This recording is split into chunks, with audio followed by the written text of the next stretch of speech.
ನಿಂತ್ಕೋ ಭಾಗ್ಯ.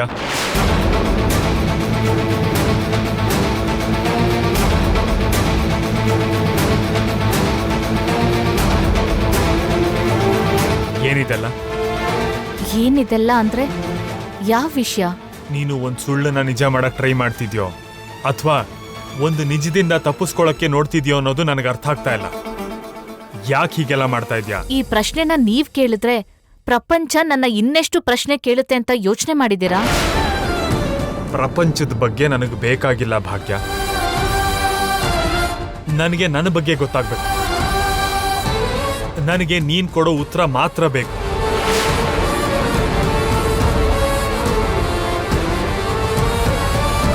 ಯಾಕೆ ನಡೆದಿರೋ ವಿಷಯನ ನಡೆದಿದೆ ಅಂತ ಸುಳ್ಳು ಹೇಳ್ದೆ?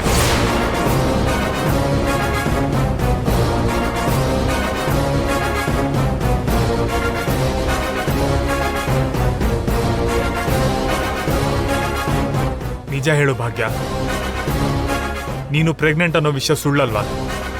ಈ ಮನೆಯಿಂದ ಹೋಗ್ಬಾರ್ದು ಅನ್ನೋದಕ್ಕೆ ನೀನ್ ಆಡ್ತಿರೋ ಹೊಸ ನಾಟಕ ತಾನೆ? ನೀ ಮೌನ ನನ್ನ ಪ್ರಶ್ನೆಗಳಿಗೆ ಉತ್ತರ ಅಲ್ಲ ಭಾಗ್ಯ. ಹೇಳು.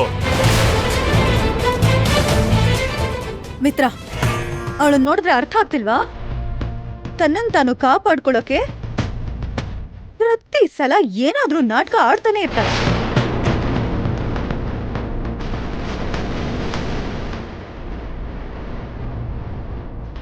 ತಾನು ಅನ್ಕೊಂಡಿದ್ದನ್ನ ಸಾಧಿಸ್ಬೇಕು ಅಂದ್ರೆ ಯಾವ ಲೆವೆಲಿಗೆ ಬೇಕಾದ್ರೂ ಇಳಿತಾಳೆ ಭಾಗ್ಯ.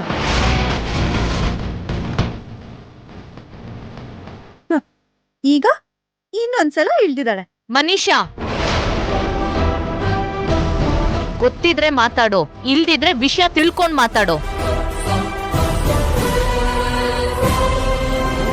ಅದನ್ ಬಿಟ್ಟು ಹೀಗ್ ಗೊತ್ತಿಲ್ದೇ ಇರೋ ವಿಷಯದ ಬಗ್ಗೆ ಬಾಯಿಗೆ ಬಂದಾಗ ಮಾತಾಡ್ಬೇಡ.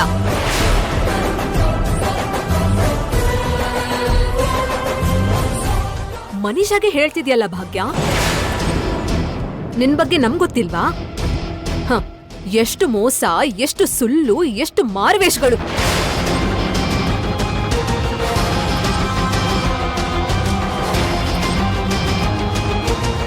ಮೊದ್ಲಿಂದಾನು ನಂದನ್ ಕುಟುಂಬಕ್ಕೆ ಏನಾದ್ರೂ ಮಾಡ್ಬೇಕು ಅಂದ್ಕೊಂಡೆ ಇಲ್ಲಿಗೆ ಬಂದಿರೋಳ್ ನೀನು.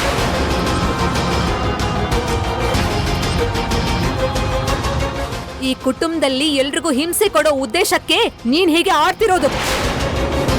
ಈಗ್ಲೂ ಕೂಡ ನೀನ್ ಅದನ್ನೇ ಮಾಡ್ತಿದ್ಯಾ. ದೇವಯಾನಿ, ಸಾಕು, ನಿಲ್ಸು ನೀನು.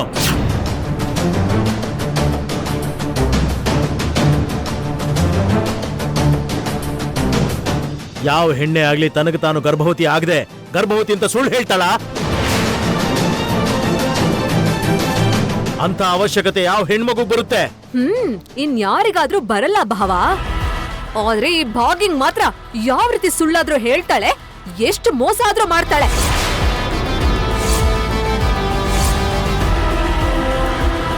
ಈ ಮನೆಯಿಂದ ಇವಳನ್ನ ಎಷ್ಟು ಬೇಗ ಕಳ್ಸಕ್ಕಾಗತ್ತೋ ಅಂತ ನಾವ್ ನೋಡ್ತಾ ಇದ್ರೆ ನಮ್ ನಿರ್ಧಾರನ ಬದಲಾಯಿಸಕ್ಕೆ ಇಂತ ಹೊಸ ಅವತಾರ ಎತ್ತಿದಾಳೆ ಈ ಭಾಗ್ಯ.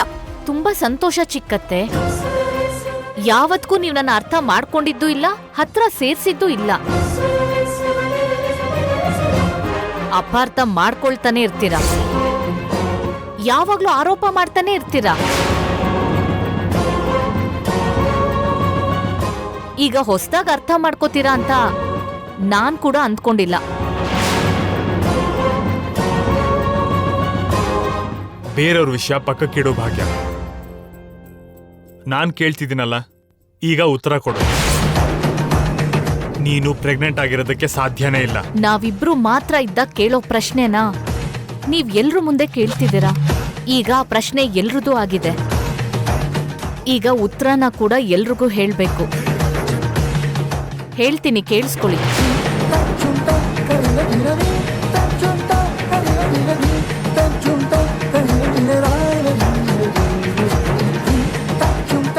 ನಾನು ಗರ್ಭಿಣಿ ಆಗೋ ಕಾರಣ ನಮ್ ಟರ್ಕಿ ಪ್ರಯಾಣ.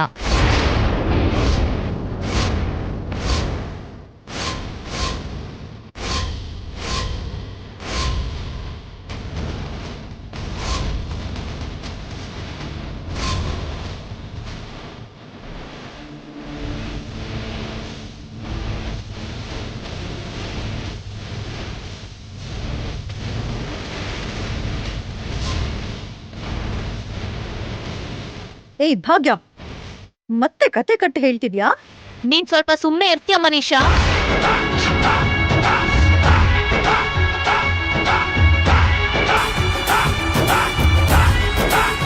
ಅವತ್ತು ನೀವು ಪ್ರಜ್ಞೆ ತಪ್ಪಷ್ಟು ಕುಡ್ದಿದ್ರಿ.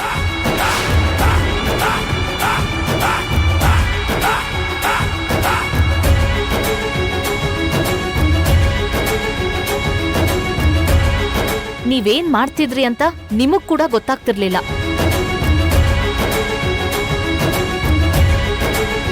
ಅವತ್ತು ಮನೀಷಾ ನಿದ್ರೆ ಮಾಡಿದ್ಮೇಲೆ ನಿಮ್ ರೂಮಿಂದ ಏನೋ ಶಬ್ದ ಬರ್ತಿತ್ತು, ನೋಡೋಕಂತ ಬಂದೆ. ಕುಡ್ದಿದ್ದ ಮತ್ತಲ್ ನೀವು ಮಂಚದ ಮೇಲಿಂದ ಕೆಳಗಡೆ ಬಿದ್ದಿದ್ರಿ. ನಿಮ್ನ ಮತ್ತೆ ಮಂಚದ ಮೇಲೆ ಮಲಗಿಸೋ ಪ್ರಯತ್ನ ಮಾಡ್ದೆ. ಆಗ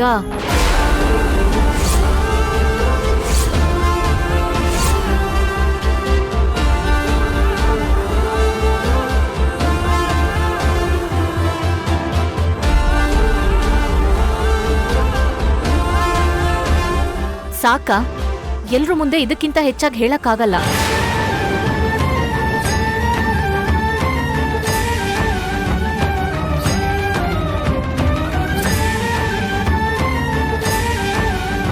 ನನಗೇನು ನೆನ್ಪಾಗ್ತಿಲ್ಲ ಭಾಗ್ಯ. ನೀವಿದ್ದು ಪರಿಸ್ಥಿತಿ ಹಾಗಿತ್ತು, ನನ್ಗರ್ಥ ಆಗತ್ತೆ. ಮಿತ್ರ, ಭಾಗ್ಯ ಹೇಳ್ತಿರೋದ್ ಸುಳ್ಳು. ಅದೇ ನಿಜ ಆಗಿದ್ರೆ ಇಲ್ಲಿವರೆಗೂ ಯಾಕೆ ಸುಮ್ನಿದ್ಲು? ಯಾಕಂದ್ರೆ ಆಗ ನನ್ನ ಎಲ್ರೂ ಭಾಗ್ಯಲಕ್ಷ್ಮಿ ಅಂದ್ಕೊಂಡಿದ್ರು.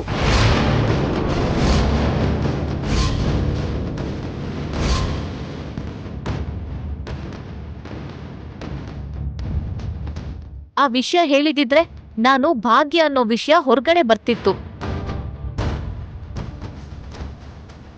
ಅದೆಲ್ಲ ಪಕ್ಕಕ್ಕಿಡು. ಅದು ನಡೆದಿದ್ದು ಗಂಡ ಹೆಂಡತಿ ಮಧ್ಯೆ. ಹೊರ್ಗಿನ ಪ್ರಪಂಚಕ್ಕೆ ತಿಳಿಯೋ ಅಗತ್ಯ ಏನಿಲ್ಲ. ಆಹಾ, ತುಂಬಾ ಚೆನ್ನಾಗಿ ಕವರ್ ಮಾಡ್ದೆ ಭಾಗ್ಯ. ತುಂಬಾ ಚೆನ್ನಾಗಿದೆ, ನಿಜವಾಗ್ಲೂ ತುಂಬಾ ಚೆನ್ನಾಗಿದೆ.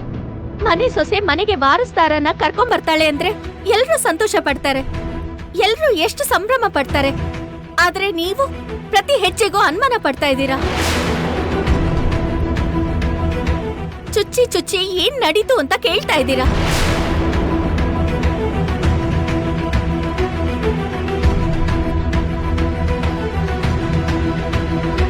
ಅಷ್ಟಕ್ಕೂ ನಿಮ್ಮ ಈ ವರ್ತನೆಗೆ ಏನ್ ಹೇಳ್ಬೇಕು ಅಂತಾನೂ ಅರ್ಥ ಆಗ್ತಾ ಇಲ್ಲ. ಅವಳು ಈ ಮನೆ ಸೊಸೆ ಆಗ್ಲಿ ಅಂತ ನಾವ್ ಆಸೆ ಪಡ್ಲಿಲ್ಲ. ಅಂದ್ಮೇಲೆ ಈಗ ಸೊಸೆ ಪ್ರೆಗ್ನೆಂಟ್ ಆದ್ರೆ ನಮ್ಗೆ ಯಾಕೆ? ಆ ಹೊಟ್ಟೆಯಿಂದ ಮಗು ಬಂದ್ರೆ ನಮ್ಗೇನು? ದೇವಯಾನಿ, ಆಡೋ ಮಾತುಗಳು ಸ್ವಲ್ಪ ಮರ್ಯಾದೆಯಿಂದ ಇದ್ರೆ ಒಳ್ಳೇದು. ಈ ಸಂದರ್ಭದಲ್ಲಿ ಮಾತಾಡ್ಬೇಕಾಗಿರೋ ಮಾತಲ್ಲ ಅದು. ಮತ್ತಿನ್ನೇನ್ ಭಾವ, ನಿನ್ನೆ ಮೊನ್ನೆ ತನಕ ಇಲ್ದಿರೋ ಮಗು ಈಗ ಕೋರ್ಟಿಗೆ ಹೋದ್ಮೇಲೆ ಬಂತಾ? ತಲೆ ಸುತ್ತಿಲ್ಲ, ವಾಮಿಟಿಂಗ್ ಇಲ್ಲ. ಆದ್ರೆ ಕೋರ್ಟ್ ಮೆಟ್ಲು ಹತ್ತಿದ ತಕ್ಷಣ ಇವಳು ಪ್ರೆಗ್ನೆಂಟ್ ಅನ್ನೋದು ನೆನಪಾಯ್ತಂತೆ. ಯಾರಾದ್ರೂ ನಂಬೋ ಹಾಗಿದ್ಯಾ? ನೋಡು ದೇವಯಾನಿ, ನಿನ್ ಕಣ್ಣಿಗೆ ನಂಬೋ ಹಾಗೆ ಕಾಣದೇ ಇರಬಹುದು. ಆದ್ರೆ ಒಂದ್ ಹೆಣ್ಣು ಗರ್ಭಿಣಿ ಅಂತ ಯಾವತ್ತೂ ಸುಳ್ಳು ಹೇಳೋದಿಲ್ಲ.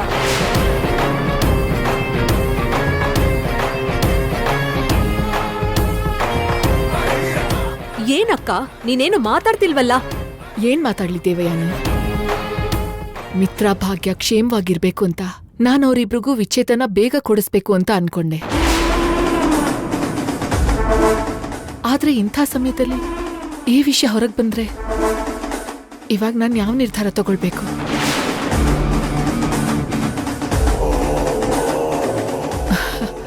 ನನ್ಗೇನು ಅರ್ಥ ಆಗದೆ ಇರೋ ಪರಿಸ್ಥಿತಿಲಿದ್ದೀನಿ. ಏನ್ ಮಾತಾಡು ಅಂತ್ಯಾ?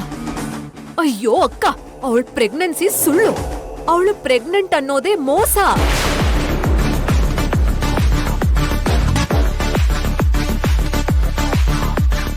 ಇನ್ನು ನಿಮ್ಗದ ಅರ್ಥ ಆಗ್ತಿಲ್ವಾ? ಮಾಮ್, ನೀವು ಮಾತಾಡ್ತಾ ಇರೋದು ನಿಮ್ಗಾದ್ರೂ ಅರ್ಥ ಆಗ್ತಾ ಇದೆಯಾ? ಅತ್ಗೆ ಪ್ರೆಗ್ನೆಂಟ್ ಅಂದ್ರೆ ನೀವು ಸಂತೋಷ ಪಡದೇ ಇದ್ರೂ ಪರವಾಗಿಲ್ಲ, ಆದ್ರೆ ಅವ್ರಿಗೆ ಅವಮಾನ ಆಗೋ ಥರ ಮಾತ್ರ ಮಾತಾಡ್ಬೇಡಿ. ಸರಿ ಬಿಡು. ಎಲ್ರು ಇಷ್ಟು ಚರ್ಚೆ ಮಾಡೋದ್ ಯಾಕೆ? ಇಷ್ಟು ಅನುಮಾನ ಇಟ್ಕೊಂಡು ತಲೆ ಚಚ್ಕೊಳ್ಳೋದ್ ಯಾಕೆ? ಇದು ನಿಜನಾ ಸುಳ್ಳು ಅಂತ ಈಗಿಂದೀಗ್ಲೇ ಗೊತ್ತಾಗತ್ತೆ.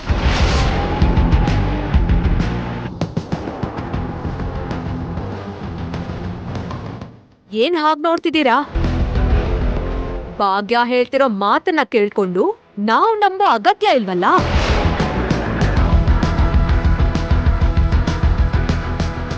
ಅದಕ್ಕೆ ಈಗ್ಲೇ ಡಾಕ್ಟರ್ನ ಕರ್ಸಿ.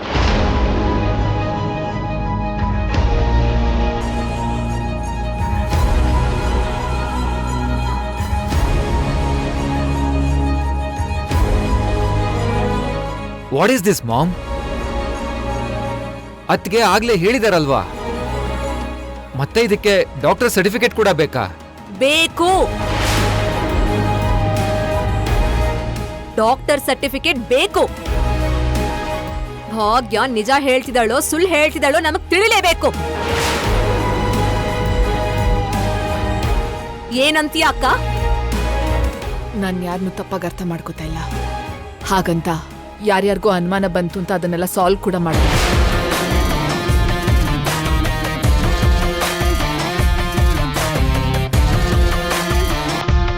ಆದ್ರೆ ಈ ವಿಷಯದ ಬಗ್ಗೆ ಎಲ್ಲಾರ್ಗೂ ಅನುಮಾನ ಬಂದಿದೆ ಅನ್ನೋದಾದ್ರೆ ಒಂದ್ಸಲ ಡಾಕ್ಟರ್ನ ಕರ್ಸೋದು ಒಳ್ಳೇದು.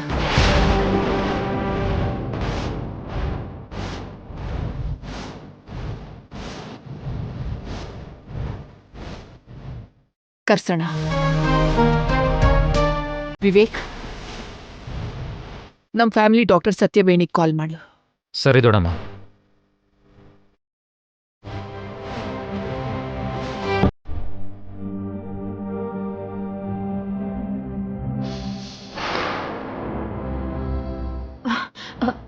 ಬನ್ನಿ ಡಾಕ್ಟರ್. ಏನಾಯ್ತು? ಅರ್ಜೆಂಟಾಗಿ ಬರೋ ಕಾಲ್ ಮಾಡಿದ್ರಲ್ಲ. ಭಾಗ್ಯನ್ಗೆ ಪ್ರೆಗ್ನೆನ್ಸಿ ಟೆಸ್ಟ್ ಮಾಡಬೇಕು. ಹೋಗಿ ಚೆಕ್ ಮಾಡಿ. ಭಾಗ್ಯ ಬಾಮ್ಮ.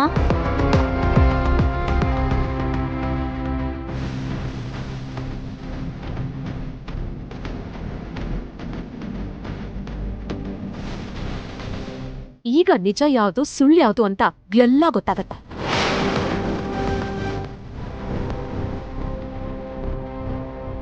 ಯಾರು ನಿಜ ಹೇಳ್ತಾರೋ ಯಾರು ನಾಟಕ ಆಡ್ತಾರೋ ಎಲ್ಲ ಗೊತ್ತಾಗತ್ತೆ.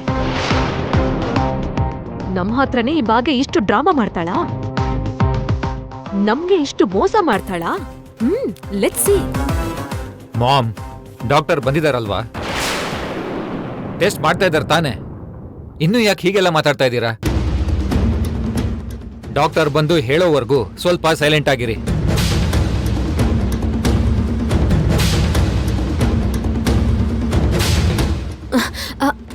ಡಾಕ್ಟರ್, ಭಾಗ್ಯ ಪ್ರೆಗ್ನೆಂಟ್ ಇಲ್ಲ ತಾನೆ? ಅವಳು ಸುಳ್ಳು ಹೇಳ್ತಿದ್ದಾಳಲ್ವಾ? ಪ್ರೆಗ್ನೆನ್ಸಿ ಅಂತ ಹೇಳಿ ಎಲ್ರೂ ಮೋಸ ಮಾಡ್ತಿದ್ದಾಳಲ್ವಾ? ಯಾರನ್ನಾದ್ರೂ ಮೋಸ ಮಾಡ್ಬೋದು, ಆದ್ರೆ ಡಾಕ್ಟರ್ನ ಮೋಸ ಮಾಡಕ್ಕಾಗಲ್ಲ ಅಲ್ವಾ? ಅಂದ್ರೆ ಅವಳು ಪ್ರೆಗ್ನೆಂಟ್ ಇಲ್ಲ ಅಂತ ತಾನೆ? She is pregnant.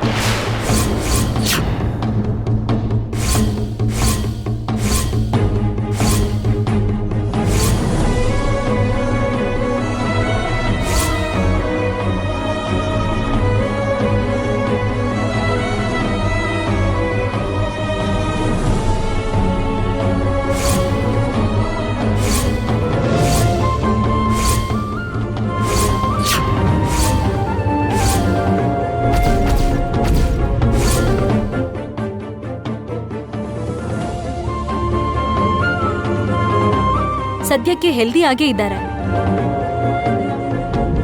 ಸ್ವಲ್ಪ ಟ್ಯಾಬ್ಲೆಟ್ಸ್ನ ರೂಮಲ್ಲಿ ಇಟ್ಟಿದ್ದೀನಿ, ಅದನ್ನ ಅವ್ರಿಗೆ ಕೊಡಿ. ಟೇಕ್ ಕೇರ್ ಭಾಗ್ಯ, ನಾನಿನ್ ಹೊರಡ್ತೀನಿ.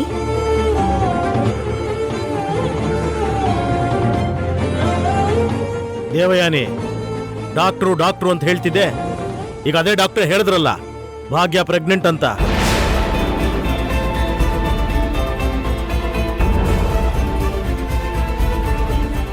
ಈಗಲಾದ್ರೂ ನಂಬಿಕೆ ಬಂತಾ? ಇನ್ನಾದ್ರೂ ನೀನು ಮಾಡ್ತಿರೋ ಗಲಾಟೆ ನಿಲ್ಲಿಸ್ತ್ಯಾ?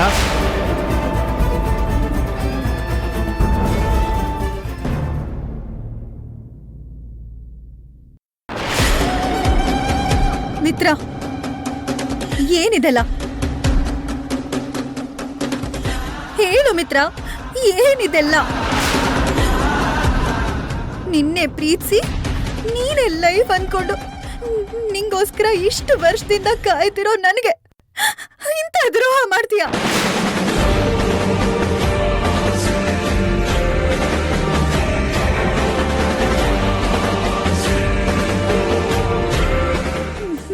ನಿನ್ನೆ ನಂಬಿರೋ ನನಗೆ ಎಷ್ಟು ಮೋಸ ಮಾಡ್ತೀಯ.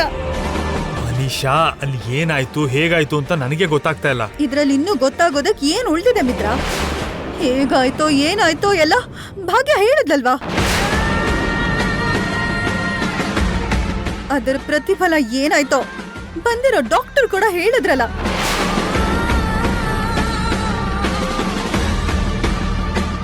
ಇನ್ನು ನೀನ್ ಹೇಳೋದಕ್ ಏನಿದೆ?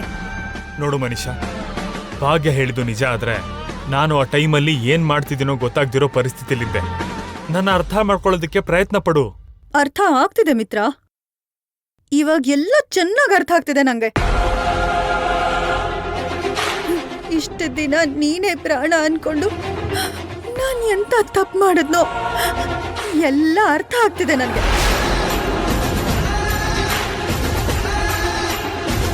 ನಿಂಗೋಸ್ಕರ ಯಾವ ಹೆಣ್ಣು ಮಾಡ್ದಿರೋ ತ್ಯಾಗ ಮಾಡಿ ಎಂತ ಕ್ರೈಮ್ ಮಾಡಿದ್ನೋ ಇವಾಗ ನನಗೆ ಅರ್ಥ ಆಗ್ತಿದೆ ಮಿತ್ರ.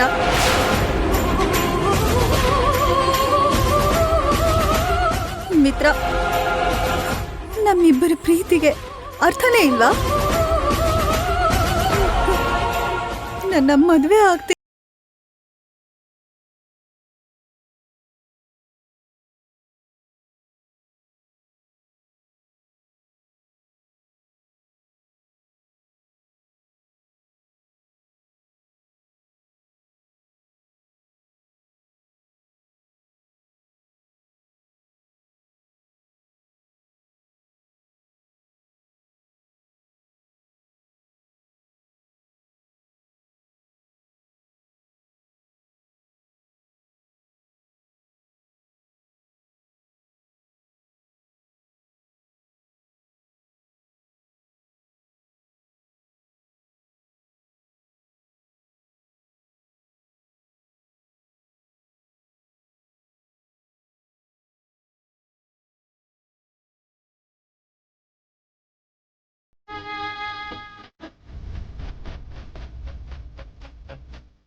ಆದ್ರೆ ಇವತ್ತವಳನ್ನ ನೀನು ತಾಯಿ ಆಗೋ ಹಾಗೆ ಮಾಡಿದ್ಯಾ.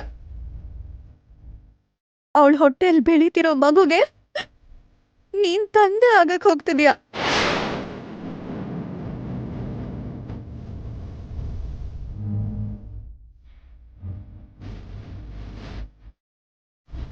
ಇದನ್ ಮಾತ್ರ ನನ್ ಕೈಯಲ್ಲಿ ತಡ್ಕೊಳ್ಳೋದಕ್ಕೆ ಆಗ್ತಿಲ್ಲ ಮಿತ್ರ. ಯಾಕೆ ನನಗಿಂತ ಮೋಸ ಮಾಡ್ದೆ? ಹೇಳು ಮಿತ್ರ, ಯಾಕಿಂತ ಮೋಸ ಮಾಡ್ದೆ ಹೇಳು. ಮನೀಷಾ, ಅಲ್ಲಿ ಏನಾಯ್ತು ಅಂತ ನೆನ್ಪಿಲ್ದಿರೋ ಪರಿಸ್ಥಿತಿಲಿ ನಾನಿದ್ದೀನಿ. ನಿನ್ ಪ್ರಶ್ನೆಗೆ ನಾನು ಹೇಗ್ ತಾನೇ ಉತ್ತರ ಕೊಡ್ಲಿ? ಕೊಡ್ಬೇಕು ಮಿತ್ರ. ಅವಳಿಗೆ ಉತ್ತರ ಕೊಡೋ ಬಾಧ್ಯತೆ ನಿನ್ ಮೇಲಿದೆ. ಚಿಕ್ಕಮ್ಮ, ಈಗ ನೀವು ಕೂಡನಾ? ದಯವಿಟ್ಟು ನಿಮ್ ಪ್ರಶ್ನೆಗಳಿಂದ ನಾನು ಕೊಲ್ಬೇಡಿ. ನೀವೆಲ್ಲ ನನ್ ಮೇಲೆ ಬೆರಳು ಮಾಡಿ ನನಗೆ ನನ್ನ ಬಗ್ಗೆ ನಾಚಿಕೆ ಆಗೋ ಹಾಗೆ ಮಾಡಬೇಡಿ. ನೋಡಿದ್ರ ಅರವಿಂದ ಆಂಟಿ, ನೋಡಿದ್ರ ಈಗಲೂ ನನ್ನನ್ನು ಏನು ಕೇಳ್ಬೇಡ ಅಂತ ನನ್ ಬಾಯಿನ ಮುಚ್ಚಕ್ ನೋಡ್ತಿದ್ದಾನೆ. ತಾನ್ ತಪ್ಪು ಮಾಡ್ದೆ ಅಂತ ಒಪ್ಕೊಳ್ತಾನೆ ಇಲ್ಲ. Manisha, stop it.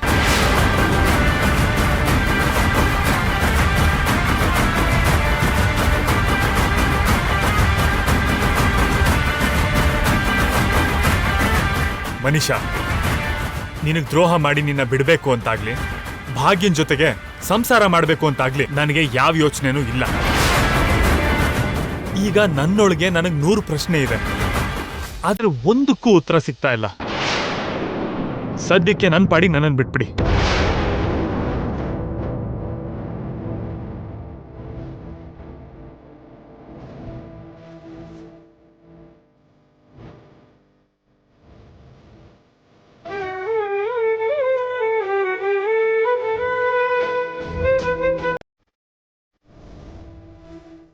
ಮನೀಷಾ, ನೋಡಿದ್ರ ಆಂಟಿ, ನಾನ್ ಕೇಳಿರೋ ಪ್ರಶ್ನೆಗೆ ಉತ್ತರ ಕೊಡ್ತಾ ಇಲ್ಲ ಅಂತಂದ್ರೆ ಅವ್ನು ನನಗ್ ಮೋಸ ಮಾಡ್ದ ಹಾಗೆ ಅಲ್ವಾ? Manisha, cool down. ಏನ್ ನಡೀತು ಅಂತ ಅವನಿಗೆ ಗೊತ್ತಿಲ್ಲ ಅನ್ನಲ್ಲ. ಅವನು ಯೋಚನೆ ಮಾಡೋಕೆ ನಾವು ಸ್ವಲ್ಪ ಟೈಮ್ ಕೊಡ್ಬೇಕು. ಬಾ, ಕಮ್.